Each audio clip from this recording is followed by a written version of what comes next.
going to be presenting his MBA research project as the final cog in his degree. And his research project involves the TELUS Fellows Program, where he did an accounting analysis for local businesses far and wide in the botanical state. Thank you for the introduction, Laura. We have Kathy with us as well. She's joining online. Thank you, Terrific. Kathy. And good morning, everyone. My name is Ramandeep Singh, and I will be presenting on my graduation project. The topic of the project is carbon accounting far and wide and the botanical seed. I'd like to thank my supervisors, Dr. Laura Lyman and Dr. Manson, for their continued support during the course of the project. First things first, we'll start with the overview of the thing, talk about the introduction for a bit, focus on the data collection and methodologies, then we deep dive into the findings and the result, and do some external benchmarking and try to conclude on the findings and explore some abatement strategies before we make the final recommendations to the firm. Introduction, climate change, the biggest environmental threat we are facing right now. And then we introduce the significance of carbon accounting. And then from there, we talk about the role of retail industry in carbon dioxide emissions. Climate change is real. In 2019, a team of 11,000 scientists from 153 countries declared climate emergency. It has environmental, social, and economic impact. But sadly, there is no quick fix to the problem. Paris Agreement of 2015 talks about controlling climate change by taking care of the global warming. They aspire to control the temperatures by 2 degrees, preferably 1.5, because that seems more feasible. So the member countries, they are trying to reduce the emission by controlling the temperature. They are trying to control the temperature by controlling the emissions. And Canada recently increased its commitment to the Paris Agreement. They want to reduce their emissions by 40 to 45% by 2030 of the 2005 levels and be carbon neutral by 2050. British Columbia is following the suit very close by setting a reduction target of 40% of 2007 levels in 2030, 60% in 2040, and 80% in 2050. So this means carbon emissions, having adequate and reliable measure of these emissions is very important for setting these reduction strategies and all these science-based target policies. So carbon accounting sits in the very middle of our sole response to tackle climate change. So what is carbon accounting? Carbon accounting is the recognition, evaluation, and monitoring of the GHG emissions on different levels of value chain and its impact on the ecosystem. Physical carbon accounting gives us a figure of total direct and indirect emissions involved for a business, whereas financial carbon accounting tries to assign a dollar value to all those CO2 emissions or the CO2 absorbed by a business. Talk about retail. Retail is a significant contributor to Canadian economy with revenues greater than $636 billion. But also it is a significant contributor to the GHG emissions as well. At least 11% of the emissions in Canada are from retail industry. And if we talk about the global level, the supply chain in the retail accounts for 25% of the global emissions.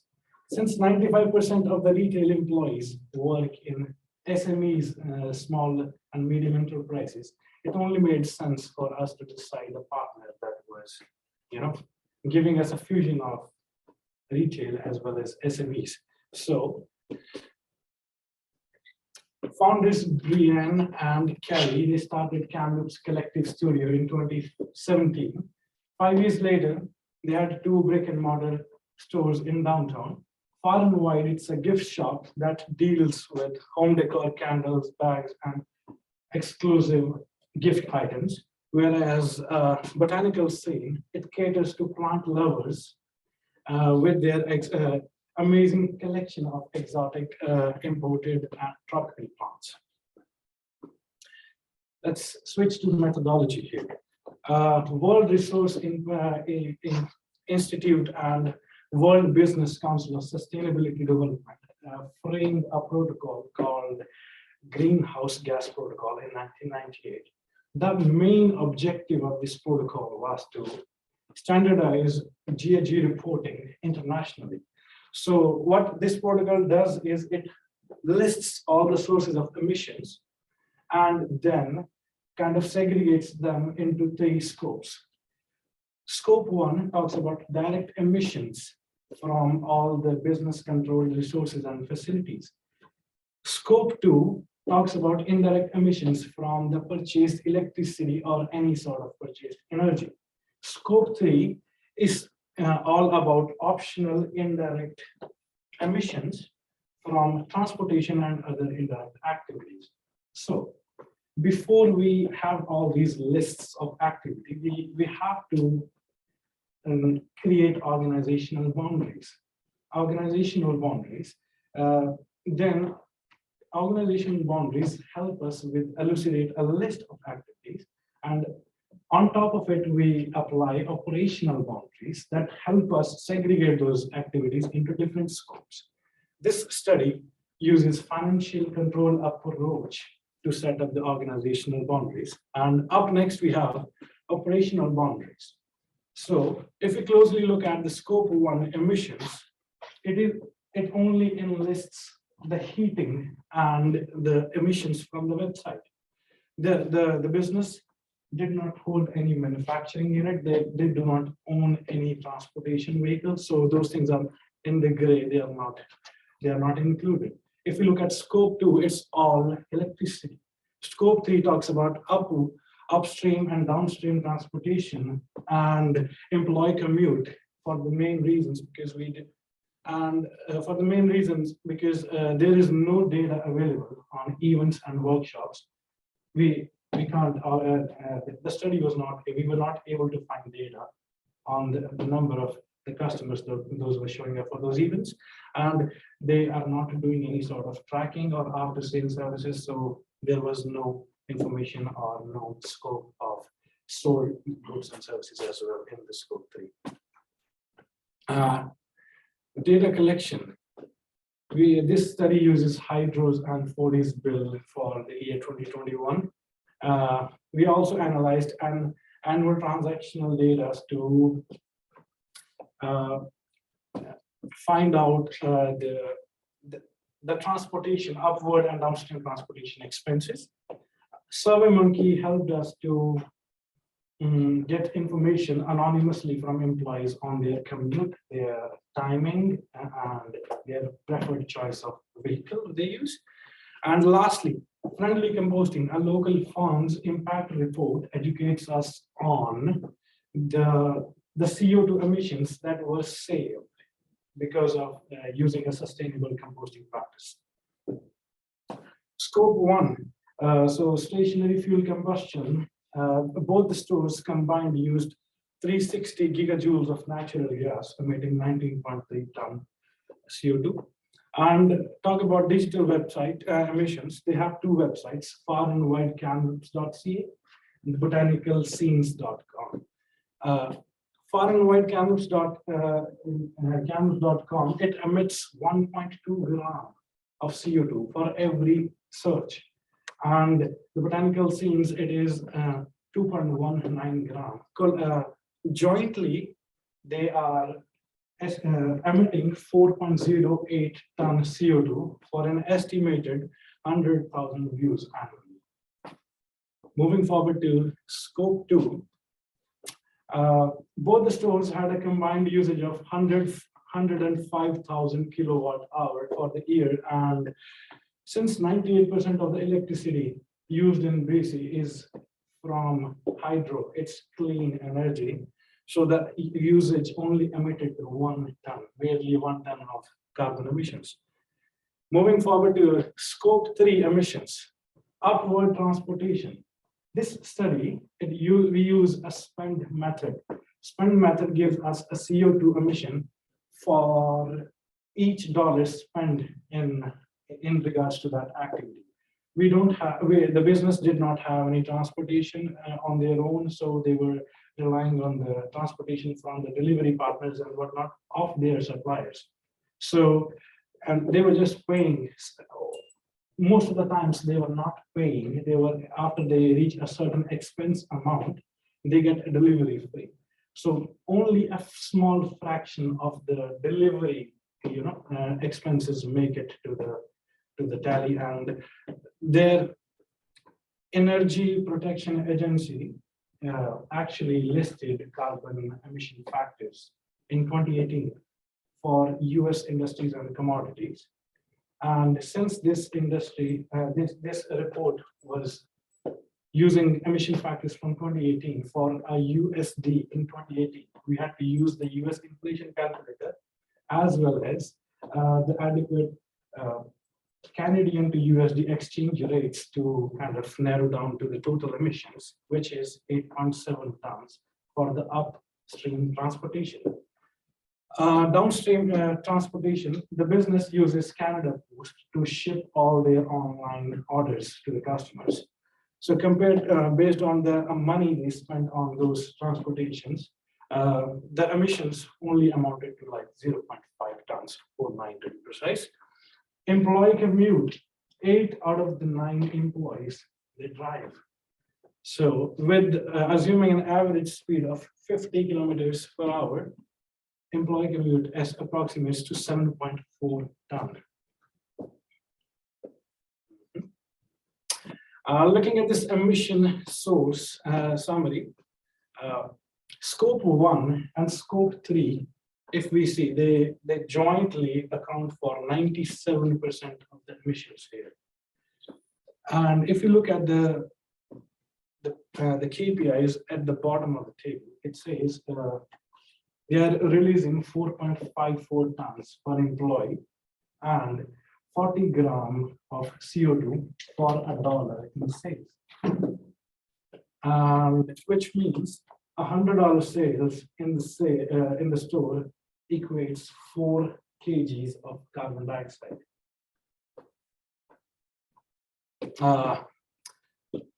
World Energy Survey from 2011, they benchmarked a limit of 3 tons CO2 per capita. That's a typo, it should be capita, not an employee. So that was the benchmark that was set. And if we look at the emissions from the store, they are 4.54 tons per employee. Mind you, these are emissions from work alone. The employee is left with no emissions after work. And a study from 2018 establishes a benchmark for carbon intensity for non-food retail stores. And the benchmark was set at 70 kgs of CO2 per meter square of the gross sales area. We did the numbers and the business is emitting 144.23 kgs, a whopping figure that's more than the double of the limit it should be done. Back to the emission summary, shall we? If we look at the emission summary, digital emissions, the fuel combustion, and I'm missing an arrow deliberately for transportation upstream as well, and then employee commuting. These are the 4 highest sources of emission. But the business has an extensive network of more than 250 suppliers, and they need merchandise. So they can't control upstream transportation cost, or they can't control the transportation. They are not there yet. They don't want to invest that kind of money yet. So what we can focus on is the heat, the digital emissions, and the employee commute. And my first abatement strategy is exploring the heat. So air source heat pump, it is 300% more efficient than the electric base loads. And since we are in BC, switching from a heat furnace to a heat pump can give us emissions, can reduce our emissions by a minimum of 46%. And the store site is eligible for Better Buildings BC program that has an incentive for business energy savings. And this program gives 25% rebates to businesses who are doing, which are doing energy upgrades. And there is additional 20% rebate on the top of the program right now, which is available until January 2023. Following up is the MVP analysis for the heat pumps. For different discounted rates of 3.95%, 5%, and 7%. The red indicates in cost and a loss, and green figures indicate a benefit and a potential profit. Up next is carbon neutral websites. Far and wide, kamloops.ca. The page size is 6.2 MBs, and images account for 78% of the website weight, 4.8 MBs. I'm talking about the page weight here because page weight dictates the load time. It dictates the web traffic, and eventually it dictates the energy that's consumed for the page to load and work rate. So it has a direct linkage with the emissions from the online usage of the web page. So far and wide, like we mentioned, 1.2 grams, 200 grams, botanical scene, it is not even using green sources of energy to kind of power their servers. They're using standard bug energy, and the page size is 84 MBs. No wonder 2.19 grams are emitted every time the page loads on your and my desktop. Overall, page optimization and switching to a greener website host can reduce the emissions, activity emissions by 80 to 90%. And green hosting, for example, Green Geeks, it starts at as low as $2 a month. And CDN is a content delivery network, again, deals with extensive data that the website might be using. So it allows the website to load the data from the visitor's location. So we can, the business can use CDN, which starts at as low as $20 a month for 2.5 TB of data on that server. Lastly, carpooling. Employee commuting accounts for 18% of the emissions. If 50% adoption is possible, that is, 8 people are driving. Out of those 8 people, 4 people decide to share a car. I'm not saying they're driving in one car. I'm saying one car takes 2 people, 4 people take two cars, and the remaining 4, they're driving 4 cars. So 50% adoption leads to a scenario where we have 6 cars driving 8 people to the workplace. So if that's the case, if carpooling is adopted to a 50% level, it reduces the emissions by 4.54% of the overall emissions. And if we talk about just emissions from the activity, it has a reduction of 25% in the activity. Talk about EV, electronic vehicle. If 20% of the employees decide to switch to EV, that is, if even one employee gets an electric vehicle, the emissions from that vehicle is almost 0. So it reduces the overall emissions by 3.6%, to be precise. And if we combine 50% carpooling and 20% electronic vehicles, we have a maximum activity reduction of 40% and overall emission reduction of 7.2%. So based on all these abatement strategies, Here are some of the recommendations. The business, they can reduce their overall emissions by 30% in the next 3 years, 80% by 2030, and they can go carbon neutral by 2050. They should. And the second recommendation is to have air source heat pump installed in the far and wide complex, because that project alone means 20% reduction in the overall emissions. And lastly, working on their website, reworking the website, and switching to a green host that can reduce the emissions up to 8%, and it is the most economical option they have at hand as well. If we look at the abatement schedule, I wish Bree was here and she would have seen the presentation. And she would have, oh, Raman, I like the presentation. And she decides to work on those things and implement all the abatement strategies. If they do that, they are actually meeting their goal of 30% in the first year itself.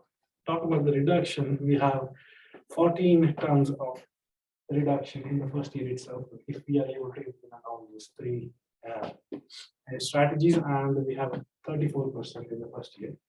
80% we are meeting that target in 2030, and with the help of some carbon offsets, we are able to be carbon neutral by 2050.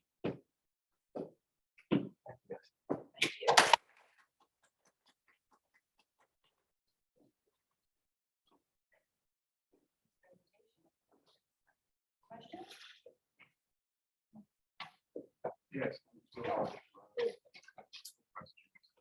I know in one of the slides you talked about government of BC giving a rebate, tax rebates to organizations or upgrading their source of energy to green energy. Yeah. And you said that would be ending in 2023. The additional top, yes. The program says 25% on those projects you have. But right now, they actually have a window until January 2023, where they are topping up those 25% with additional 20%. So the effective discount rate is 45% on those projects. Yeah, so the question is, don't you think that would disincentivize some people considering adopting this approach if that extra incentive is taken out? Yes, that is for the time being to kind of, let's say, promote the jump to the energy, cleaner energy thing. The earlier you get on the bandwagon, the more discount you get. That's how I see it. That's another way to see things as well, yeah. Of course. The second question I have is one of the slides you actually talked about carpooling system, which I think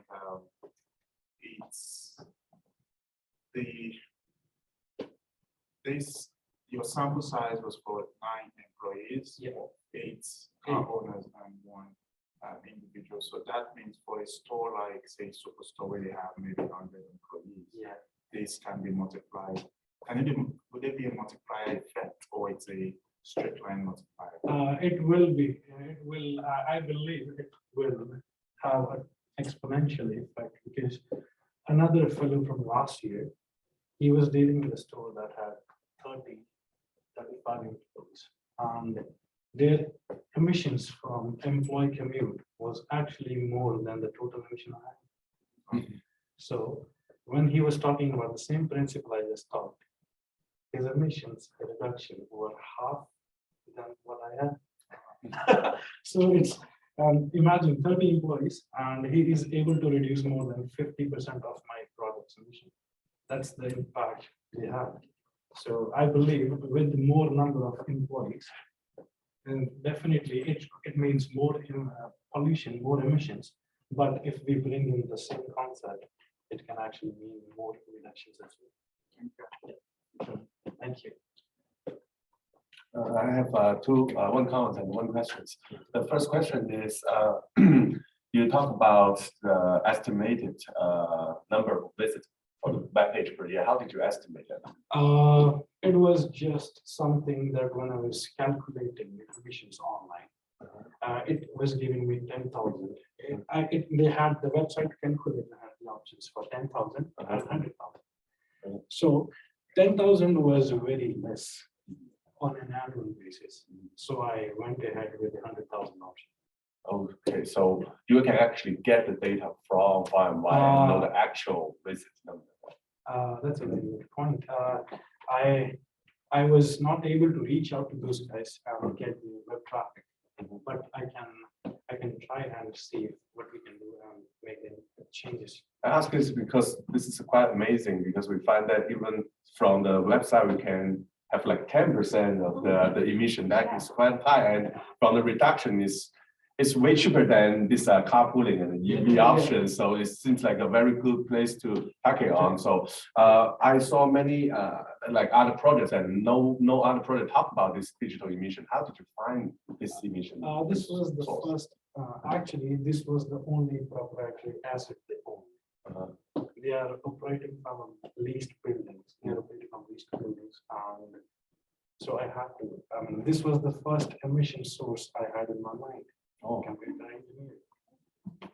It's very Thank you. You know, and that's you know, in terms of the future of our fellow projects, this is groundbreaking because now in the future we're going to be asking all the students to be considering that. exactly. Because I would say the biggest surprise to me when I read the draft was to see the significance. I thought, you know, like who would have thought? Right? Yeah, I was like maybe 0.2%, Yeah, 10%. So kudos to you. Thinking about that. That's awesome. Oh, you had. I have one more small comment is when you compare the benchmark emission with the store emission per employee. I think if we use the worldwide benchmark, we don't control the weather, but in some cold area, we will use more furnace. So that's why we will have higher emission. Okay. By default. So if we want to compare, we should be more careful. Yeah, that's it. Yeah, I have a couple that just, you know, kind of came. So one is about the carpool. So so there's 9 employees over 2 retail locations. Yep. Right. Now, the nice thing is that they're very close to each other geographically, right? So it is possible, that one employee from far and wide might live, like reasonably close to one from botanical who's working the same shift, the same day. But I guess I'm thinking that in general, because they're both small stores, and I don't know what the maximum amount of total employees would be during any time or any specific shift, that it may make the practicality very challenging, right? Like we would need a lot more information on, and how the scheduling works and, and who lives where, right? Because it could be coincidentally, the 2 people who work the same shift will work in opposite directions. So, right. And then what came to mind when this gentleman was asking the question about the carpooling, and you were talking about a previous project with 30 employees. And I was thinking, okay, well, the probability of opportunities is going to increase as we have more employees, right? Like that's just natural. Yeah. So the employee commute sounds like a great one. I guess, it would need further investigation into the particular employees to see how feasible it is. But I do think it's definitely worthwhile including because perhaps having it in the report will start the conversation, and even if it's just 2 employees that can do it once in a while, that's better than nothing, right? Yeah. My other question was about the scope 3 and the spend-based approach for the upward and downward transportation. Yeah. Okay. So given the data limitations, I guess that was probably the only feasible approach to use? Yep. Yeah. We actually have like 4 kind of methods to narrow down the emissions from transportation. Mhm. First one is distance based, the other one is fuel based. Right. And this third one that talks about tons per kilometer, whereas we use transportation service from a third party vendor, but that vehicle is solely used for us. Okay. So this, when we were doing this study, we did not have any information on the transportation vehicles that was used. And so fuel and distance, they are out of the way immediately. And the way they get their parcels delivered is they will have 5 parcels on a truck that is taking 5 ton of parcels, right? So they are working in a way where neither vehicle is dedicated to deliver their merchandise solely for their purpose. So that's where it got tricky, and I had to resort to the last method, where it is spend method.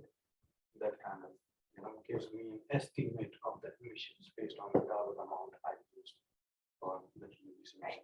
Yeah, and that is a real life constraint, and as you mentioned, and that is going to affect many SMEs, right? Yeah. Because they're not superstores that can have their own semi trucks, right? Yeah.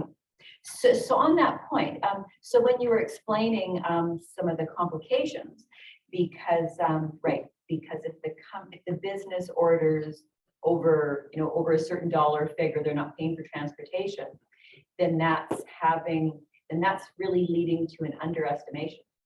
I won't say underestimation, because if I want to include that bit in my study, chances are the company providing the delivery services is also including that in their scope 1 emissions, because it is directly from their company operated vehicles. Oh, I see. Yeah. So that's kind of one of those boundary. Yeah. This is actually a double counting issue. Right, yeah, in right. Carbon counting. Right. Okay. Yeah. Okay. Yeah. Fair enough. Yeah. That sounds reasonable. Any other questions? Well, thank you very much. A very polished professional presentation. Greatly appreciated. You weren't reading from notes. Very excellent slides. I would say, yeah. I would say that's an A+.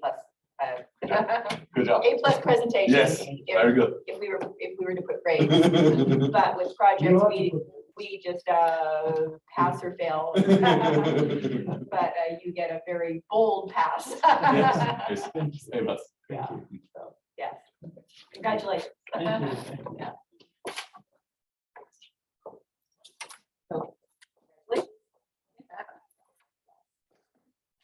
Yeah, so we will ask Thank you. Denise